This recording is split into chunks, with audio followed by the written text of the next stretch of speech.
Angela Critters. We're making a vintage recipe from a 100-year-old cookbook, and it's a lima bean casserole, and it is absolutely delicious.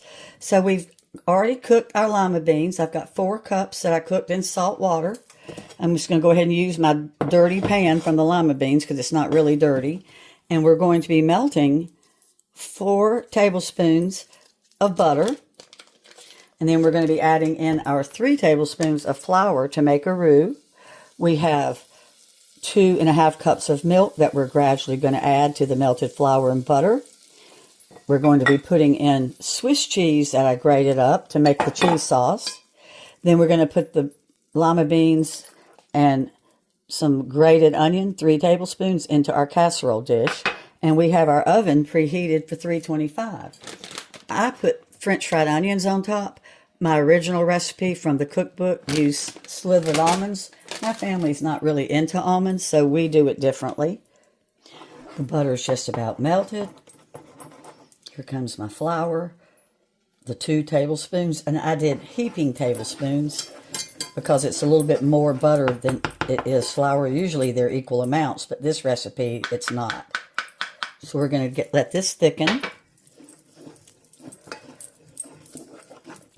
And then as soon as it starts to get thick, we're going to start adding a little bit at a time of our 2.5 cups of Fairlife whole milk.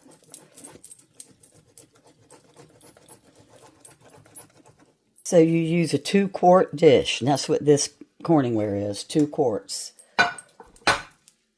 Okay, I put a little bit of the milk in, made a little bit of a mess, but hey, that's okay. So I add a little bit of milk at a time, and each time I add the milk, it gets thicker. And I should have been using a mixing bowl with a spout, obviously. I am making a mess.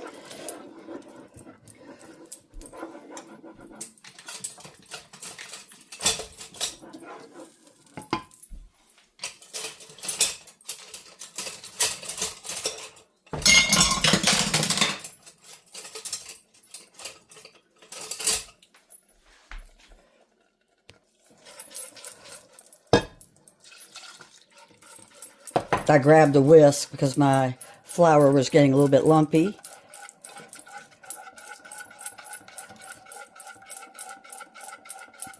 And I'm going to add just a little bit of salt and pepper. Not a whole lot because we already salted the lima beans.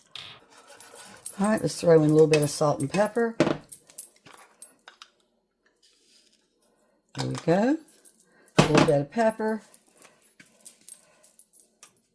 Not a whole lot. And we're going to let this thicken up as well.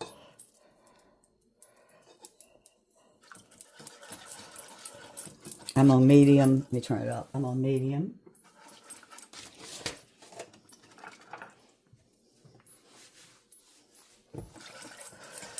It's starting to get thick, so let's go ahead and put our drained, cooked lima beans in our casserole dish. As soon as this milk decides to thicken up. Here's our 4 cups of beans. Let's put in the 3 tablespoons of grated onion. It's a sweet white onion. And we're just going to stir that up. The onion gives it all the flavor. If you don't like to eat onion, you can put onion powder in it, and it's okay. It'll work. We're still stirring. This is unusual because usually when you make a roux, it'll be like 2 tablespoons of milk and 2 tablespoons of flour. And this one had twice as much milk, but I think that's because they need all the milk for the cream sauce to cover all the lima beans, and they just didn't want to use much flour. Or maybe back when they made this, people liked a runnier cheese sauce than today. But I've always made it this way.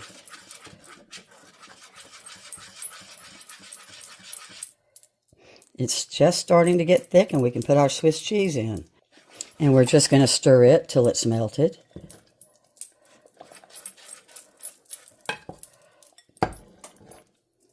This is so good and so easy for the lima bean lovers that you know. My husband really doesn't think it's Christmas if he doesn't have lima beans in one shape or form. And I love that this uses Swiss cheese instead of cheddar.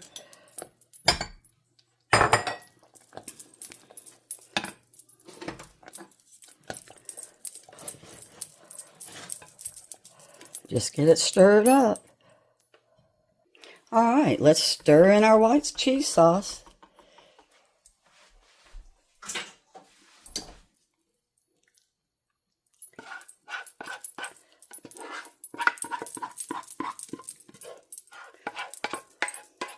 What I like about this is there's no mushroom soup. So many bean and recipes with beans, any kind of bean, they always go with mushroom soup. And I just love that this has its own cheese sauce. You can get every bit of that good cheese sauce, because that's what's going to make this delicious.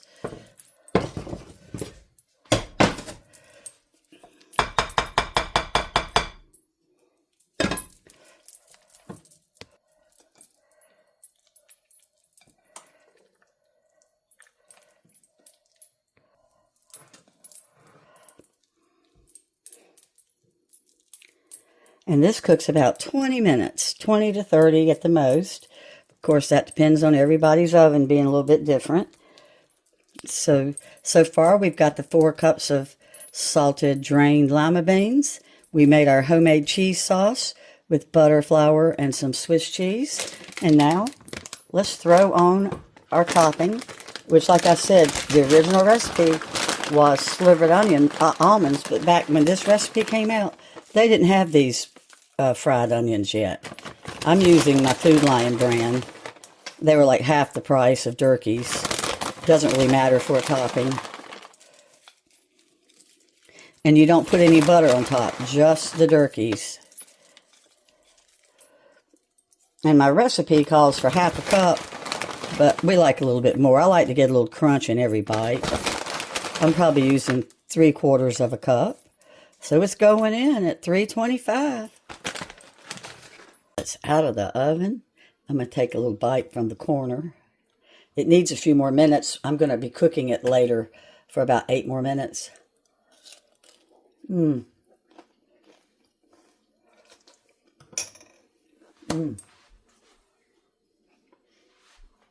sure is delicious. It'll be even better after it cooks for about 5 or 10 more minutes. That's hot. It is so good. Let me know if you try it or if you've had it. Some of you may have it every year. It could be an old family recipe. Well, thanks so much for watching. And as always, I'll put the directions in the description. Bye-bye.